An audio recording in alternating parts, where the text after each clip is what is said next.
Moi, c'est Shaïda. Et moi c'est David, et voici notre PSE sur la bioconstruction en alginate pour l'ingénierie tissulaire.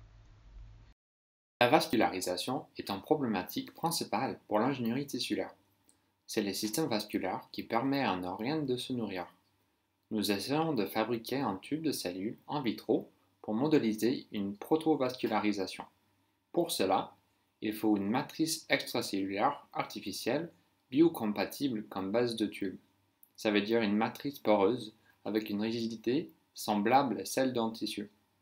Il faut impérativement que cette matrice possède des motifs protéiques, les sites d'adhésion permettant l'adhésion cellulaire.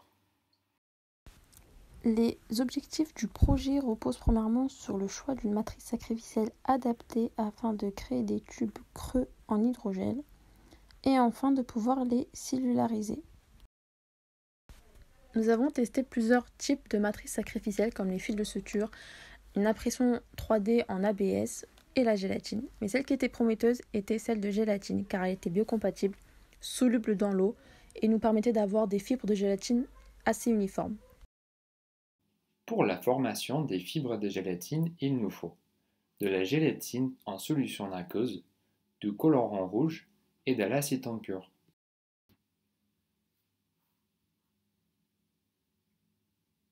La gélatine tiède est mélangée avec du colorant pour visualiser sa dissolution plus tard. De l'acétone est versé sur la solution, ce qui induit la coagulation, c'est-à-dire la déshydratation de la solution de gélatine et la formation de fibres. On obtient un blob qui ressemble au chewing-gum. Le blob est trempé dans de l'eau chaude pour évaporer l'acétone qui n'est pas biocompatible. Après 30 secondes à 90 degrés, le blob est maintenant un polymère en état fondu avec les propriétés non newtoniennes nous permettant de tirer les fibres homogènes avec un pince.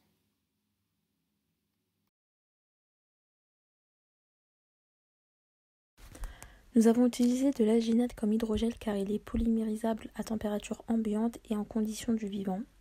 Malheureusement, l'alginate ne possède pas de site d'adhésion pour les cellules épithéliales. C'est la raison pour laquelle nous avons rajouté du collagène afin d'introduire des ligands pour faciliter et améliorer l'adhésion cellulaire. En effet, l'alginate seul, donc observé sous microscope, il n'y avait pas de croissance cellulaire, tandis que l'alginate avec du collagène, il y a une croissance cellulaire sur le tube. Pour la fabrication des tubes d'hydrogel creux, il nous faut premièrement nos fibres de gélatine précédemment préparées, une solution d'alginate collagène ainsi qu'une solution de chlorure de calcium pour la polymérisation. Les tubes sont réalisés à partir des fibres de gélatine qui sont trempées dans une petite quantité d'alginate collagène. Par la suite, ils sont trempés dans une solution de chlorure de calcium afin de permettre la polymérisation ionique pendant environ 8 minutes. Et enfin, nous découpons les deux extrémités des tubes afin de faire dissoudre la gélatine dans un bain-marie et de laisser un creux dans le tube.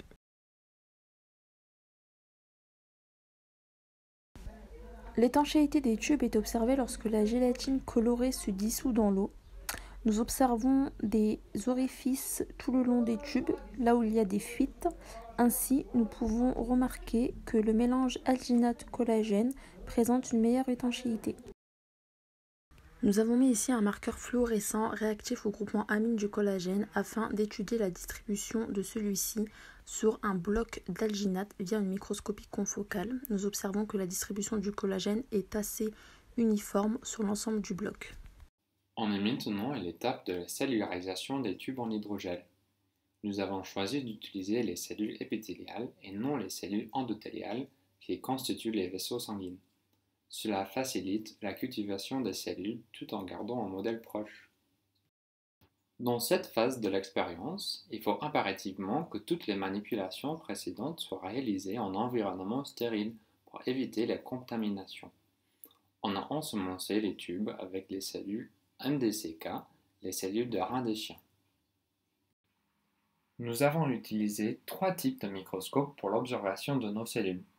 Un microscope trinoculaire, comme vous voyez ici, ainsi que des microscopes épifluorescents et confocales. On voit que les images sur le microscope trinoculaire sont un peu floues avec un mauvais contraste. Le microscope à épifluorescence nous a permis de marquer les cellules pour bien distinguer leur allure. Avec un microscope confocal, on peut aller au-delà pour prendre plusieurs images en profondeur pour montrer la forme des cultures en 3D.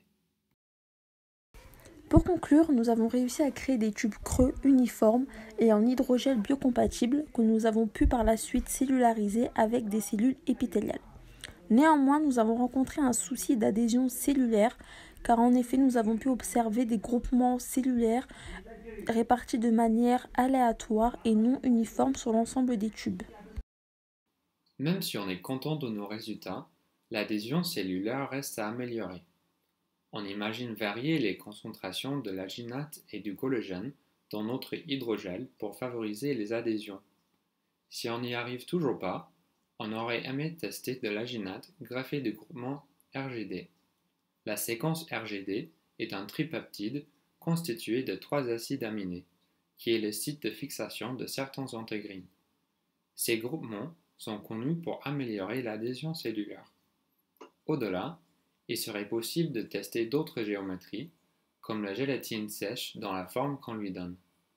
On aimerait tester l'alginate liase sur un tissu bien développé pour voir l'indépendance des tissus si on enlève son échafaudage en alginate. On voit notre protocole pour les tubes de cellules promoteurs avec des applications très larges. Merci de votre écoute, j'espère que ça vous a plu.